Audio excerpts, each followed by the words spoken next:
30 years ago, we founded Face the Future Foundation, and how wonderful it is now to be celebrating not only 30 years, but now 65 missions that we've completed around the world.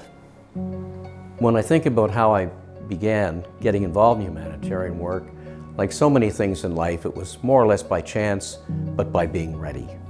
And back in the mid-90s, we had a surgical mission going at that time to Russia. There were many children who had facial deformities who were not able to be adopted. They were orphans. And we heard that if they had surgery, we might be able to help them get adopted. And that's how Face the Future Foundation began. Our ultimate goal isn't just to do what we do in the time that we're there to help the patients or support the surgeons, nurses, anesthesiologists. But our real goal is to build capacity, enhance sustainability in these countries. What's most illustrative is our experience in Rwanda, where we had missions that went back annually over the course of nearly a decade. The transformation that we saw in that one hospital is truly remarkable.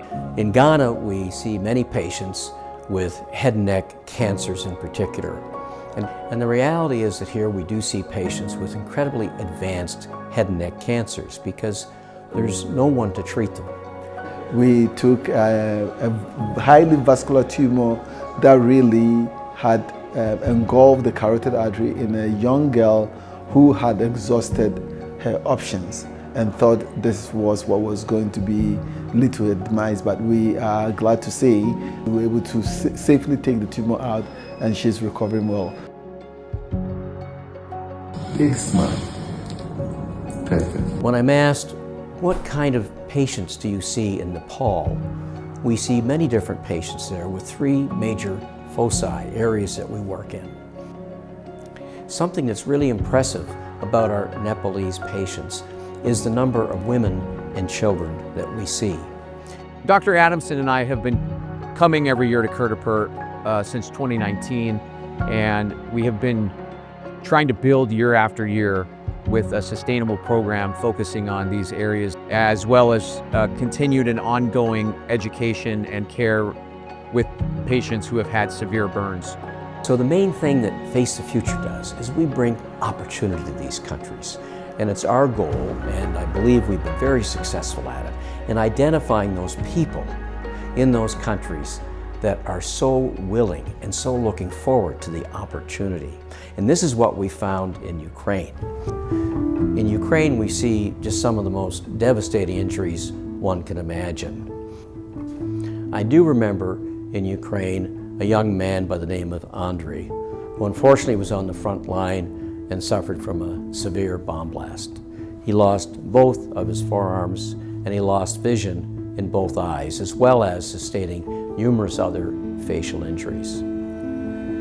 The success that Face the Future has realized over the last 30 years in meeting our mission goals of treating patients with complex head and neck surgical disease and also educating, training healthcare professionals in developing and war-torn countries really is based upon our foundational values. We all, I think, can feel very, very pleased with the progress that we've made over the past 30 years with Face the Future Foundation, going from one mission a year now to as many as 6 or 7 surgical missions a year. Not only that, when we look back, we can see the impact that we've made on so many patients' lives, their families' lives, and indeed helping local countries to have better economies as we put people back to work and just improve global health care. The team, during the rounds, they told them, we'll come back and we'll provide care for you. We can see you next time. And I was thinking that's what the hope is. I see the future, Face the Future, as having extremely strong leadership. We are blessed with having a board of directors of individuals who are independently extremely successful, and they cover a breadth of different professional areas of expertise, from accounting to law to fundraising and to medical work itself. So with this blend of board members, I know that we're in excellent position to make the best decisions and to drive the future of Face the Future.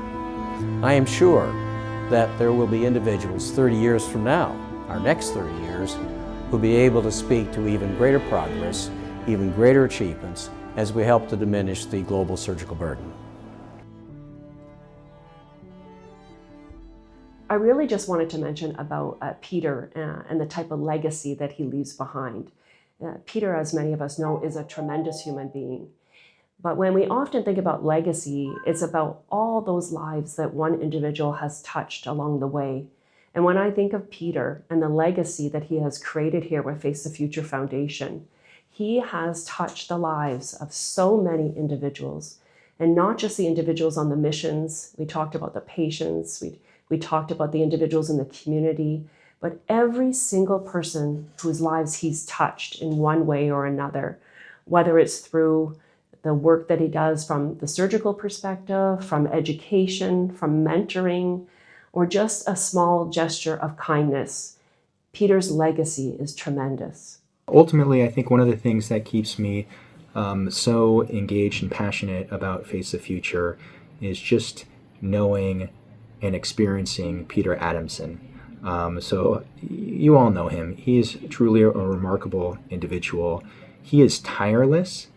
I don't know where he gets his energy, and all the time he is on top of everything, whether it's the mission where we are in Ghana or the mission that's upcoming in Nepal or on local issues back in Toronto. He has a mastery of everything, and it is truly humbling. But to be in his presence and to be kind of intoxicated by his passion for humanitarian work and giving back is what I think charges all of us.